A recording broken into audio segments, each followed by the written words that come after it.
Take your time. No pressure.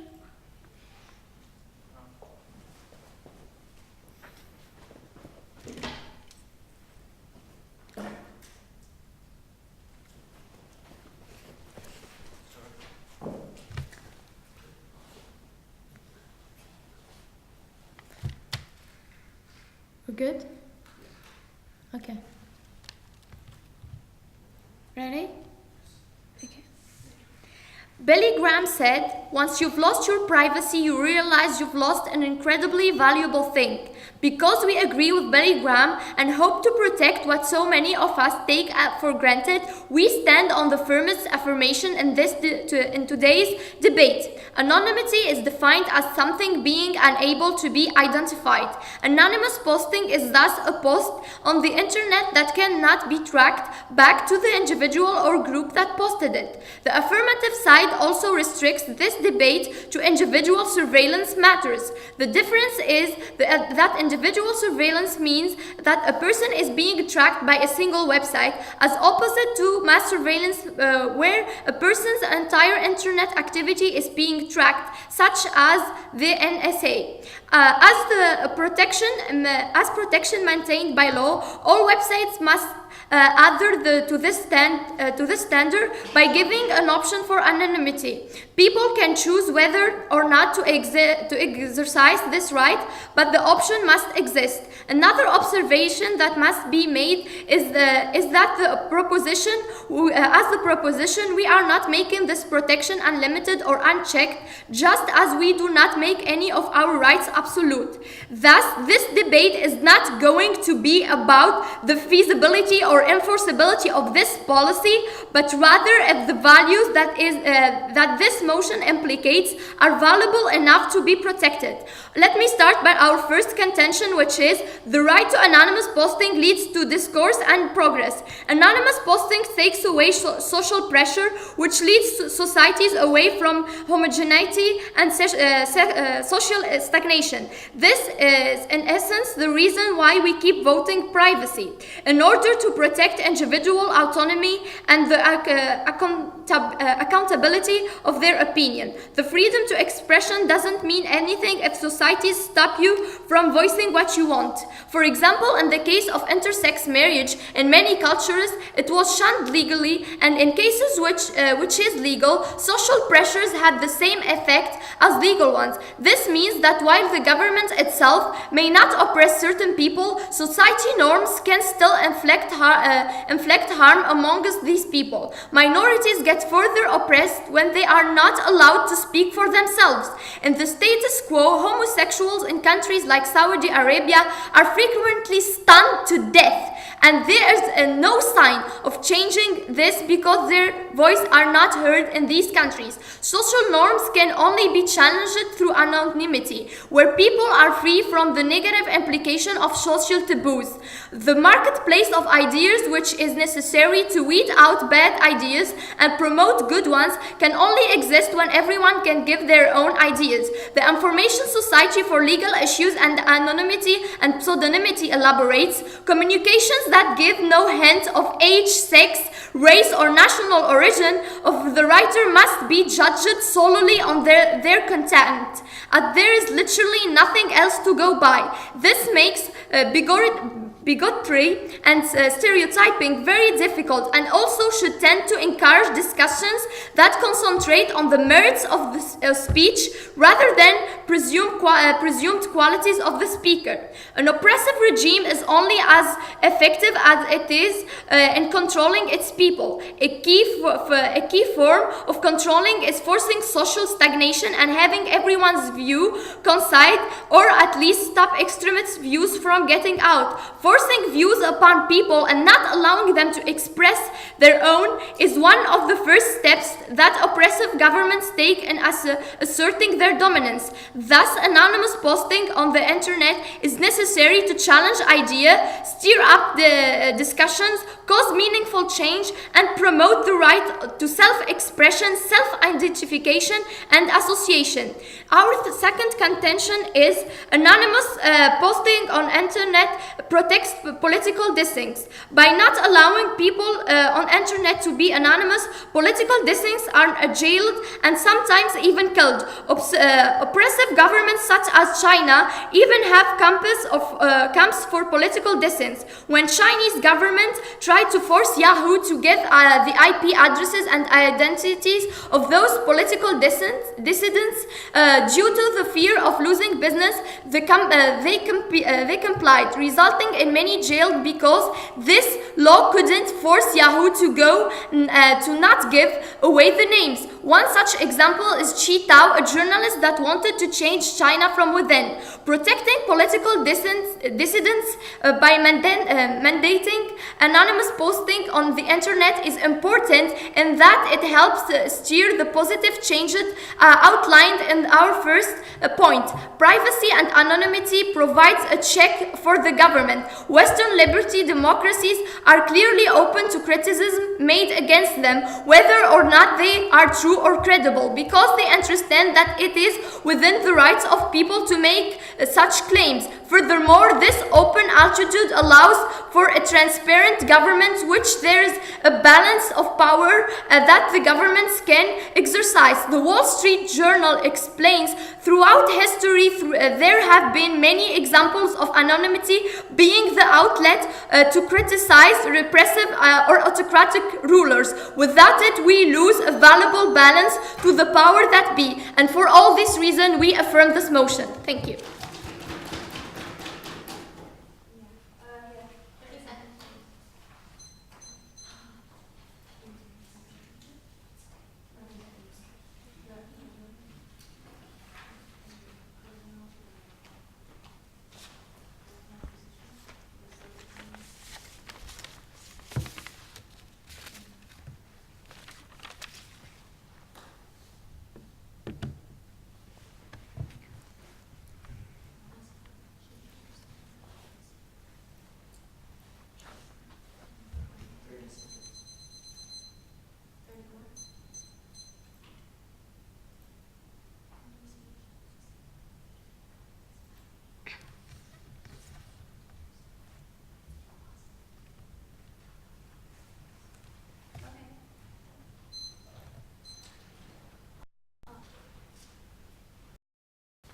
It depends on impossible. Define impossible for me. Impossible for me could be a flying pig. Impossible. What? A flying pig. It's impossible. It's not It's gonna happen. irrelevant to the motion. It was an example. You wanted me to sketch. Yes. Okay. So, do you think you should do this? Can you please answer the question? Should you do it if it is impossible to do? We can always try. Okay. So, just my last question. Do you, if someone is good, has a good impact, like the increase of, for example, like you said, it leads to progress, should you do it? If it has benefits, yes. Okay. So, if it has bad impact, if it has even worse impact, should you not do it? If the good outlines the bad, we should do it. Okay, thank you.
Hi, ladies and gentlemen. I am the first speaker from the negative side, and we believe that anonymous posting should not be protected by law. First of all, I will start with refuting the affirmative team. Their first argument was that social pressure protected individual privacy. As homosexuals that are being killed in the Arab Saudi, and in the cross-examination, she said that we will punish someone that will do something that is illegal. So, homosexual in the Arab Saudi will be illegal. So, if someone will go and say I am homosexual, they will go and kill him because they have the right to go and track him. So it will make them more wanted from the government, and we think that it's impossible to protect anonymous posting under the law. For their second argument was it protects political dissidents. In the status quo, dissidents can be anonymous. So you are not changing anything by protecting it under the law. And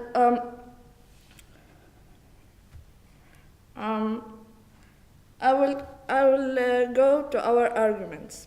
Our first argument is that anonymous posting will increase cyberbullying. When anonymous posting will be protected by law, cyberbullying will be increased because bullying in the internet leads to death in many cases.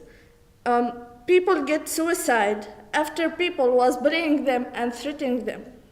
As an example, Daniel Perry, a 17 years old from the USA, he was chatting in Skype with an anonymous person that was pretending that he was a girl. So he was like drawn into some form of sexual indiscretion, as many boys would be. So after he was chatting on Skype with him, they revealed themselves and was threatening him to post everything that they have to the general public. So he was suicide in the next day. So anonymity can be used in certain ways that will lead to death. And when we're protecting it by law, we are increasing the cyberbullying. Our second argument is about social norms. Today, when we are discussing with someone in real life, we are talking to him face to face, or at least we know the basic information about him. As Jean Doe from Lexington said that Facebook is designed for the public community widget. The approach is to try to replicate real-world social norms by emphasizing the human qualities of conversation. People's face, real names, and brief biographies are placed next to their public comments to establish the baseline of responsibility.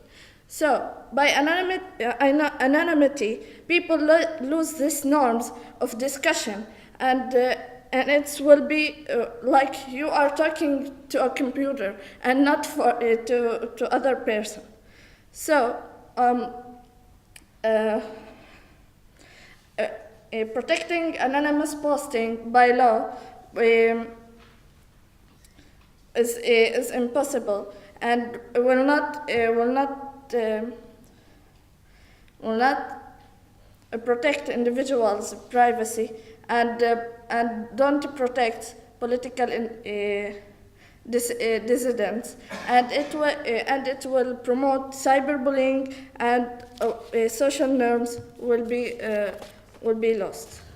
Thank you.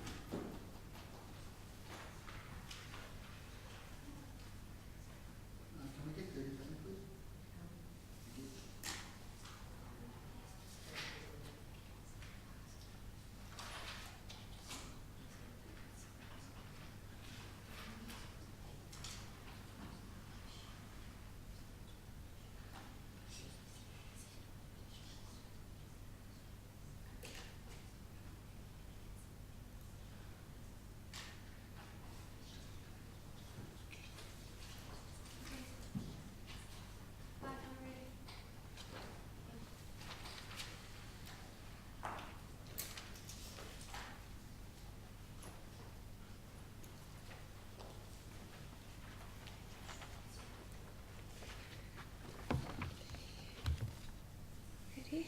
Judges ready? Okay. So, greeting everyone who's sitting in this room. Thank you for your speech. So, I have some questions to you. Can you please explain the example of the cyberbullying? There was 17 years old, a teenager that was called Daniel. He was anonymous people was talking to him in Skype and pretending to be a girl.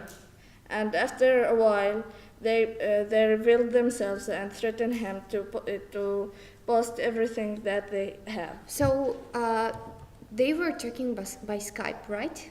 Yes. So they can see each other's face, right? No, they were anonymous. So it was anonymous. Yes. It was Okay. anonymous. So can you please explain? Oh, okay. Why the anonymity is bad? Because it promotes cyberbullying and help people to cover themselves. So, And so they can you commit think? Do you think that anonymous is bad? Yeah, right. You think that anonymous is bad? If they are causing harm, so they are bad. It's Okay. bad. Why are oppressive nations bad? What? Okay. Next question. Can you explain why homosexuals get further oppressed? Get what? Can you rephrase the question?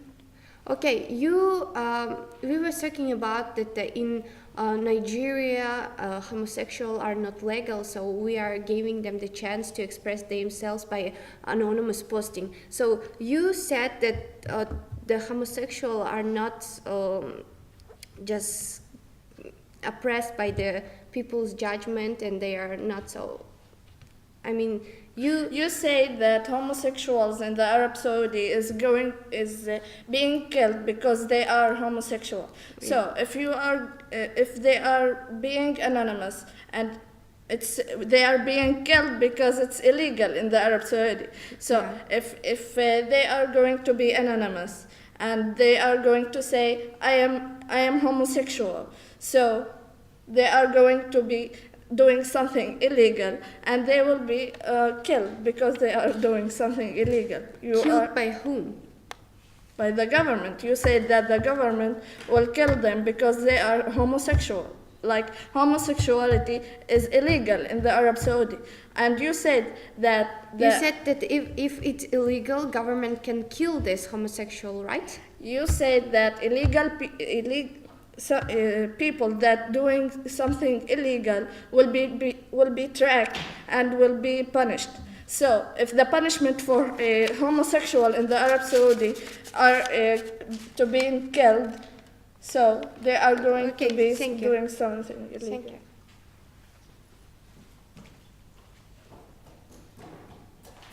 Can I take 1 minute, please?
the judges ready?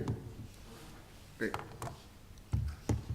So let's first start off by going over my opponent's case and why I believe that it should not stand in today's round. Now, they bring up two contentions, the first being that it leads to more cyberbullying, and her only real example is the fact that that this anonymous Skype call has led to its death. However, a psychological study has actually shown that all of these situations in which this cyberbullying has led or was the catalyst to someone's death have already proven that all of these victims were already under intense mental stress and were already under intense mental problems. So this issue is one that isn't necessarily unique to cyberbullying, and furthermore, we see that this argument in itself isn't unique to this resolution, to anonymous posting on the internet. Meaning that this idea of bullying has existed throughout entire history, meaning that bullying, whether or not it's going to happen, cyberbullying is going to happen in the resolution, or whether we affirm or negate, doesn't change the fact that bullying is always going to exist within society. Meaning that this argument in and of itself isn't one that's unique, isn't something that they can stop, or isn't something that we can promote in either circumstance. So because this argument in and of itself isn't necessarily unique, we believe that it isn't true. Furthermore, this is a marginalized case, this idea of cyberbullying, and the impact isn't as strong as those upheld in the affirmative contentions, as I will furthermore show.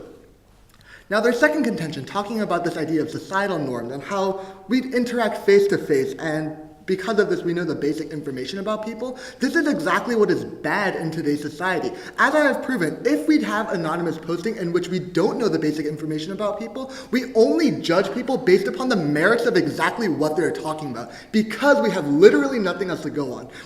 I have a study that we showed, the Information Society for Legal Issues in Anonymity and Pseudonymity, where we quoted this, stating that if we don't know the sex, race, or national origin of a writer, then the only thing we can go on is whether or not what that person's ideas we agree with or not. Meaning that this idea of social norms, this social norm is something that creates tension between people, creates conflict between people. So this idea of social norms needs to fall, because anonymity actually promotes a better social norm in which people are more tolerant of each other, and in which a society we create is one that's going to be more equal and more humane.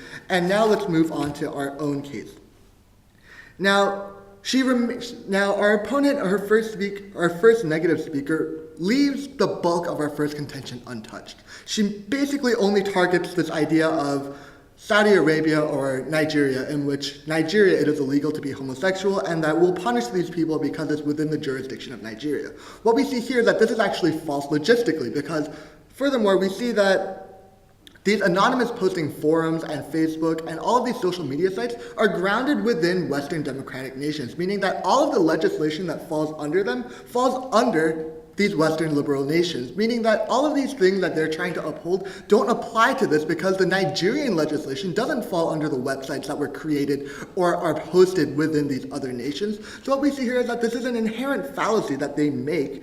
And furthermore, we can look to extend the impacts of the rest of the first contention that they do not necessarily address. Meaning that the reason why we have anonymity in things like voting is because it makes the individual's voice accountable. It means that there aren't social pressures stopping that person from voicing exactly what they want to. If someone is influenced by the vote, for example, if voting was not private, but rather public knowledge to everyone, then I might not vote for the person I want to, only because I believe that society does not want me to. And this is something that's wrong. This is something that oppressive regimes do in order to control the people. And what we're doing as the affirmative is setting a precedent for the rest of the world that it's good to express one's own opinion. It's good, and because it promotes human rights. It sets a precedent for the rest of the world to follow, as opposed to keeping ourselves closed off or keeping all of these marginalized groups or all of these minorities are furthermore oppressed.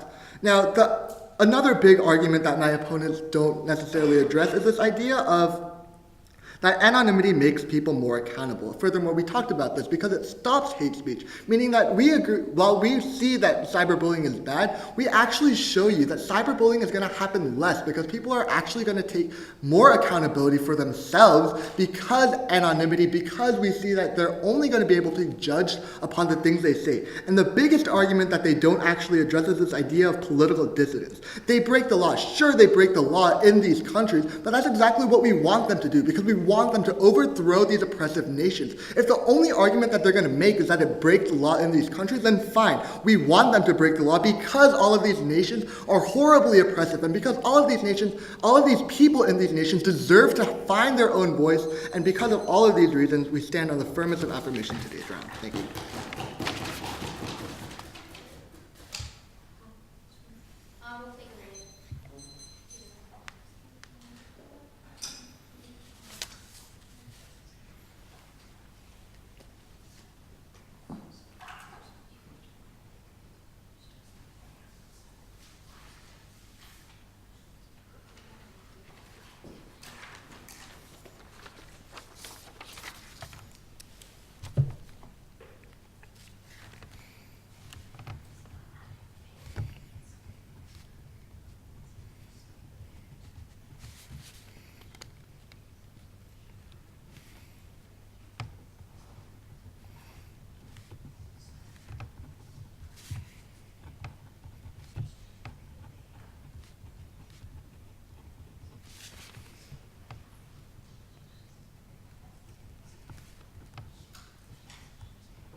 Thank you for your speech. Sure.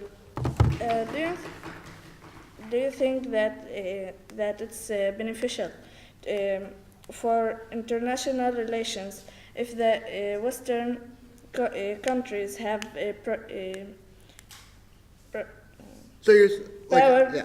power in the criminal cases of another country? Right. I believe that international relations are going to be far more beneficial if these oppressive regimes were actually less oppressive, which is what we're advocating for. If the short-term effect is that the international relationships are going to be slightly hurt because we're kind of going around their laws, then fine, we're all for it because we want to promote human rights in which these countries are actually not. So it doesn't matter whether or not international relations are going to be hurt in the short run, especially if it's between autocratic nations and Western liberal nations. Okay. You said that people increase accountability with the anonymity. Why is there so much more bullying and anonymity then? Why all abusing is done by anonymity? Well, I wouldn't say that all bullying is done anonymously. Furthermore, bullying is done anonymously in the real world as well, in which people can't tell. So then this idea of cyberbullying in and of itself, I believe, is a non-issue in today's round, because for one, I believe that the impacts are far less severe than any of the other things that we're arguing, and two, because bullying in and of itself is going to happen regardless of whether or not this motion is passed or not. What do you want to protect the anonymous posting bylaw? What are we trying to protect? Yeah. Why do you want to protect anonymous posting bylaw? I believe that our first speaker addressed this. For one, because it causes discourse and progress, and for two, because it protects political dissidents. And I won't go into that. Your first speaker said in the cross-examination that people that are doing something illegal will be punished, and you said that Right, exactly. we want them to break the law. So. Right, exactly. So what I mean by that is that when she meant that they're going to be punished, it was within the realms of the Western democracies. So what we see here is that if this resolution is in fact passed, then these things don't necessarily get implemented within countries like Nigeria or China, like the ones that you're stating. And when we break the laws there, we believe that it's better to break the laws in an oppressive regime than not stand for human rights. Thanks.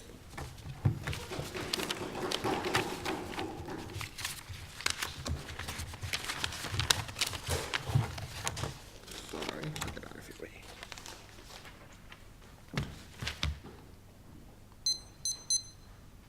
Ready? Today we have a side affirmative that completely misunderstands the nature of the status quo, that completely misunderstands the nature of the motion today. Today we think that anonymity exists in the status quo, but we think that by protecting it under the law, it's going to bring more harms than benefits, and thus we negate the motion that online anonymity should be protected under the law. But before moving on to reconstructing our case, let's see what side affirmative has told you today. Now, first of all, they say that this is a value debate. But ladies and gentlemen, we need to realize that there are very many issues in society that we need to take care of. If we see that something's going to be impossible, we don't think we should try it at all. So why exactly is this motion not impossible? They say that we need to really help these people in oppressive regimes. So we think that this motion is going to be concentrated mostly in oppressive regimes where the governments are very illegitimate. Ladies and gentlemen, we need to realize the fact that in these governments, they don't respect the right to life, which is the most basic right that anybody can have. We don't think that these oppressive regimes are going to listen to this law at all. But furthermore, let's go into their first contention where they talk about discourse and how it's going to increase the marketplace of ideas. And we have a few problems with this argument. First of all, we say, ladies and gentlemen, that the right to security is going to be harmed by this motion, and thus we think that we outweigh in terms of impacts. Now, they say that it's going to give people rights to speech, things like this. It's going to, contribute further to the marketplace of ideas. But ladies and gentlemen, according to Maslow in the hierarchy of rights, we think that the right to security and the right to live are one of the most important rights that must be upheld before we try to uphold any other rights such as privacy, such as the freedom of speech. We don't think that you can exercise your right to freedom of speech if you're not alive, ladies and gentlemen. But what we see in the status quo today is the fact that anonymity is killing people. I was friends with Amanda Todd, ladies and gentlemen. She killed herself not because she had mental problems, but because of the herds of anonymous faces who are harassing her significantly because of the veil of anonymity. Furthermore, ladies and gentlemen, we don't think that side affirmative has presented enough harms in the status quo that we needed to fix. We think that discourse already exists in the status quo. We think that the marketplace of idea already exists in the status quo. But furthermore, more importantly, we think that the motion is actually going to decrease the marketplace of ideas, because what we see in the status quo is that the marketplace of ideas being flowed well with very accountable ideas, because people know that there are consequences if they present a very bad idea that's going to be diluted out of the marketplace of ideas. We think that if people are going to present ideas that are not accountable at all, if people are going to know that, whatever I say, it's not going to matter, then they're going to give false information and not very legitimate information, which is actually going to contaminate this marketplace of ideas, which is going to harm the very thing that they want to support. And last of all, we say that oppressive governments will never buy into this. We think that oppressive nations violate international law, ladies and gentlemen, the most fundamental right to life. And we think that anonymity being protected in these oppressive regimes are actually not going to be followed through by these regimes. If people think that their anonymity is going to be protected, if people say, I'm homosexual, I'm gay, under this veil of anonymity, which isn't even going to be supported under these regimes, we think that the governments are actually going to actively hurt these people even more. Thus, we think the side affirmative is actually hurting the people that we want to support. So let's move on to their second contention, where they talk about political dissidence. We think that there is an inherent contradiction in their case. First of all, they say, we want to help people in oppressive regimes where civil disobedience is illegal. And then they say, the nations should have the right to, actively pursue these people who are breaking the laws and persecute them through legal means. This means, ladies and gentlemen, the government should persecute the people who are gay, who are homosexuals, because it's illegal in those countries. And we don't think that this is right. We think that if someone's gay and if their ideas are not accepted in the status quo, in the society that they live in, they should not be protected under the law, because the law is actually very contradictory. Furthermore, we think that transparency already exists, ladies and gentlemen. Just look at the case of Arab Springs, where the people were successfully able to overthrow the government without the affirmative motion. And last of all, we think that transparency is actually going to decrease, ladies and gentlemen, because we think that accountability is going to decrease. An article on Google, for example, that's saying, I'm being oppressed in my regime, could be a 5-year-old writing an article, or a very unaccountable, because he knows that his accountability is not going to be checked because of anonymity. So what has side negative told you today? We talk about cyberbullying, but all they say to it is that these people already have mental stress before the cyberbullying. But ladies and gentlemen, we need to realize that just because some people may have mental problems before cyberbullying doesn't make it right to increase cyberbullying. Cyberbullying isn't something that's black and white. There are degrees to it, and we say that anonymity increases this degree. We think that According to a Harvard University study, only 20% of the children in a room stole candy when their faces were exposed, but 80% of the children stole candy when their faces were covered in masks, which shows that anonymity actually decreases accountability even further. And in our second contention, we say that societal norms must be upheld. They say that you'll have no basis to judge the person, which is a good thing, but we actually say that this is a very bad thing because it decreases accountability. So what have we shown you today in today's round? We've shown you, first of all, that this right to security is going to be harmed. Second of all, we've shown you that the right to security being harmed is way worse than things like the right to, discourse and the right to freedom of expression being harmed. And last of all, we said the side affirmatives, the people that side affirmative wants to help are not going to be helped by this motion, but actually that they're going to exacerbate the problem that exists in the status quo. So for all these reasons, we beg to negate. Thank you.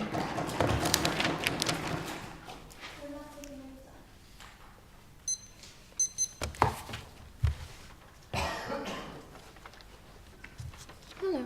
Hello. Thank you for your speech. Yep. Okay. Is Yahoo an American company? Yep. Okay. So Yahoo should respect the Western liberties law, right? Not necessarily. We don't think that just because Yahoo is based in America, that it should only follow America's rule, right? It's an MNC, it's a multinational corporation, which means that it has branches all over the world. Okay. So, but they should respect the law from their. Well, if they're in the U.S., they should respect the U.S.'s law. If they're in China, they should respect the Chinese law. When in Rome, right? But U.S. still can sue them if they infringe their laws, right? If they're infringing on your laws, of course. Yeah. So if Yahoo is implemented in China, right? Yeah. Okay. So if Yahoo obeys to the law, and you said USA Obeys to the law of the U.S. or China. Obeys to the law of the U.S. Okay. Okay, so if they obey to the law of the U.S. As they should, because U.S. will sue them, as you said, if they don't respect the law. No, that's not what I was saying. I was saying that the Chinese government can sue them if they don't follow the Chinese rules. Yes, and U.S. can sue them too, right? If they're in the U.S. and if they're violating the U.S. laws, they can sue them. But if they're in China, the U.S. can't sue them because they're not operating within their own nation. But they are. You said that they are an American company. Yeah, but they're a How can they be an multinational American corporation. company? Yeah. So Okay, if so I'm an an American individual- okay, factory ma'am, and ma'am, I open, ma'am.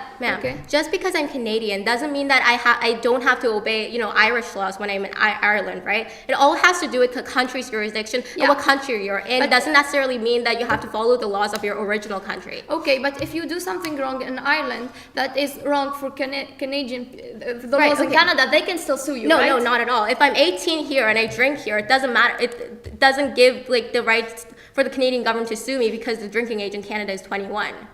Okay, you said that in Saudi Arabia, people are going to be killed either way if they're anonymous. The government could track them, right? I don't recall saying that, but yeah, sure, that could happen. Okay, so if the company doesn't or the website doesn't give the names, how can the government actually sue them or kill them or track them if the company doesn't give the names, if the website doesn't give the names? Like they're doing in the status quo? I don't really understand your question. Can you rephrase? Okay, if for example I have somebody from Saudi Arabia posts on Twitter, I'm gay, okay? Can the government, anonymously of course, can the government actually sue him if the company of Twitter doesn't give his name? Can they track him? Can they find him? Yes, of course. If the company is not obeying the country's laws, then they have the right to sue them. They have the right to persecute them. That's what national sovereignty is all about.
Judges ready? Opponents? Okay.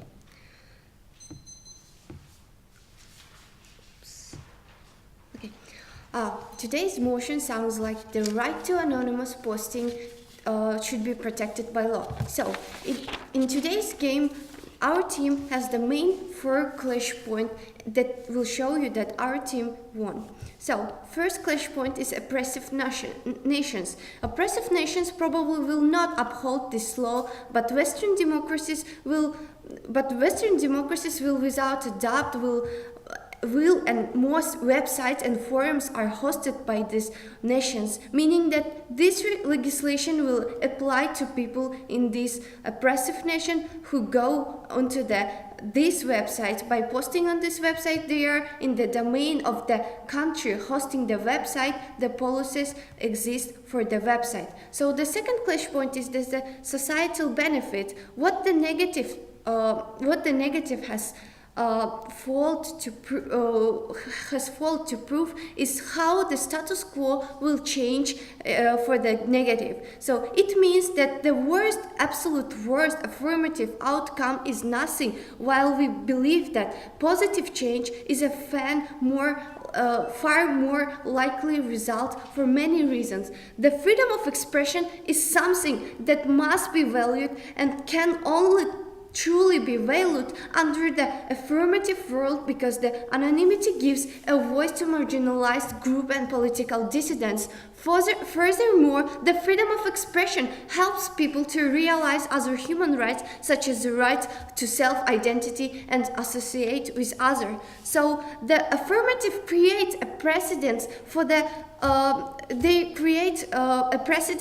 world, showing the world that human rights matter and absolutely deserve to be protected. The precedent set forth by the motion helps move autocratic regimes away from autocracy because of the international pressures that this law will create. Once again that there are absolutely no harms to this, because the worst that can happen is the in continuation of the status quo.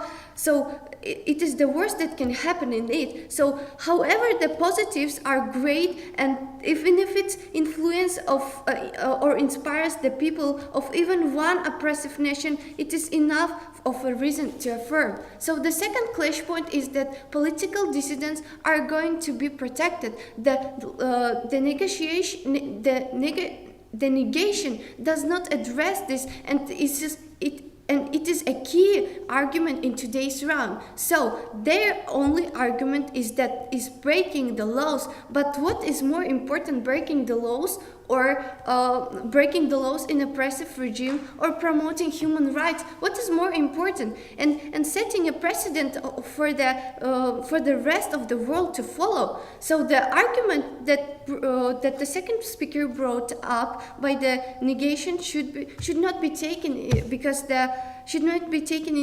into the consideration, because she did not extend her prior arguments, but rather brought up new ones. So even so, we believe that the human rights are not so are the biggest issue in today's round, and negative side does not uphold them. So the second clash point about the second clash point, that the affirmative is making anonymity a choice for the people, even if it's not a choice for the website, meaning that if an individuals feel as though their voice would if their identities were revealed, it's perfectly within the right of the person to reveal such information. So, however, the reason in this law is needed is protect to marginalized people and political dissidents. Thus, the negative nothing, because the status quo is bad. Now, the status quo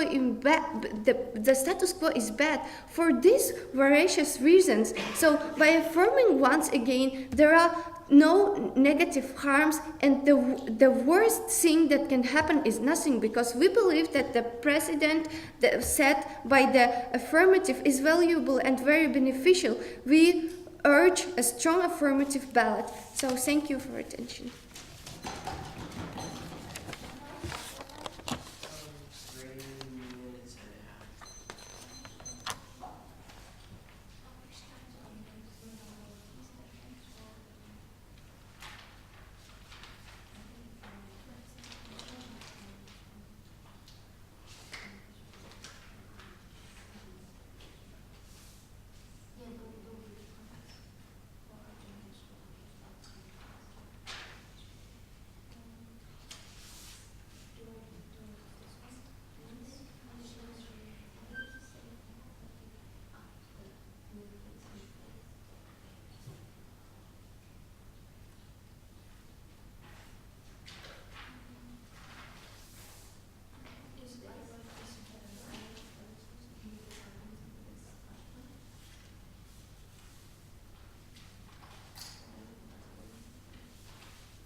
So we have gathered here today for the motion that anonymous posting on the internet should be protected by law. And I am here today to make sure that you vote no, because it's important that we are not going to give in to the informative side on this one. I've seen in this debate a couple of clashes, and I'm going to prove by each of these clashes to you why you have to vote for the negative side. The first clash is, will accountability increase or decrease? The pro side said that people will become more accountable because there are no stereotypes anymore. We didn't really see the causal link in this evidence. We think accountability is going to decrease, and we have actual Harvard studies to provide us to support us on this one. In Harvard studies, it showed that children are not don't feel accountable anymore if they wear a mask. It was 80% of the kids who stole something when they were wearing a mask, against 20% who stole something when they weren't wearing a mask. You see the increase of the lack of accountability. Because it's not attached to you anymore. You can say whatever you want to say because it isn't attached to you anymore. You don't feel accountable. You don't feel like that person on the internet. And that is why the accountability is actually going to decrease, and we won this clash. The second clash was what rights will be protected and what rights will be harmed. The affirmative side said that freedom of speech is going to increase. Well, first of all, they came with oppressive nations, and that even in these nations, people will finally have the ability to speak out. Well, first of all, I'm going to teach you a very small lesson about international law, because a corporation has to obey the laws of the country they are in at that moment. If that country's law says it is illegal to be gay, it's illegal to speak out your voice, then that country has the right to ask for this evidence, if this company can provide that evidence. And even if they don't give it, even if they don't do that, then it is an oppressive country. It's not quite legitimate. I'm pretty sure those people can track your IP address and they can force you, and they can kill you either way because they have the evidence. If it's still possible to track, because it's still possible to track you by your IP address. Second of all, we think that the marketplace of ideas you are so fond of will actually decrease because of this. Because there will be a lot of crappy ideas, and we don't need crappy ideas. The marketplace of ideas works right now because people are accountable for their ideas. And just like I've just proven to you, this accountability is going to decrease. We came with another right. We came with the right to security, and we think the right of security beats the right to freedom of speech in every kind of way. Especially when this freedom of speech isn't even going to increase, like I've just proven to you. The security is going to decrease.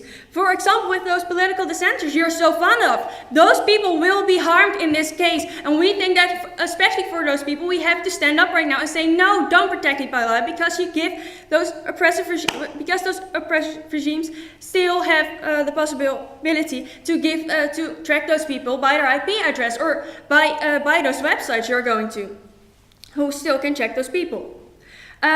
Another thing we came about with security was the security of the people who are being cyberbullied. You said the worst thing is going to happen was nothing. Thank you. I'm going to pass that note to the parents of Amanda, because that was not nothing, and it was the consequence, and it was the thing that happened after being cyberbullied. Yes, maybe she had mental problems, but does that make it okay to cyberbully someone? And yes, this cyberbullying is going to increase because because this accountability will decrease, just like I've proven to you. And if there is no accountability, if that person isn't really you anymore, it's way easier to cyberbully someone. The third clash I saw today is what will actually change from the status quo. The pro side said that the freedom of speech is going to increase. But like I've already proven to you, that is not exactly true. The second thing they said was that transparency is going to increase. But first of all, there already is transparency. And second of all, if someone is not accountable anymore, this transparency is actually going to decrease. Then we said that the only thing that's actually going to change is the increase of cyberbullying. And those are the people I stand here for today, because those people have the right to be protected, and we are here today. In my cross-examination, I asked if we should do something if it has a good impact. You said yes. So I've just proven to you why this does not have a good interest, and this is not the reason to enforce this law.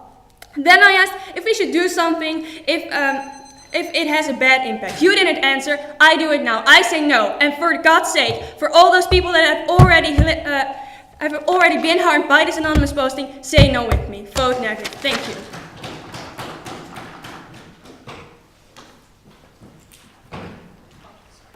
Thank you very much. Good job. Good job. This round is Great job. Amazing. We won't be Good job. disclosing our decision. Find out in 2.5 hours.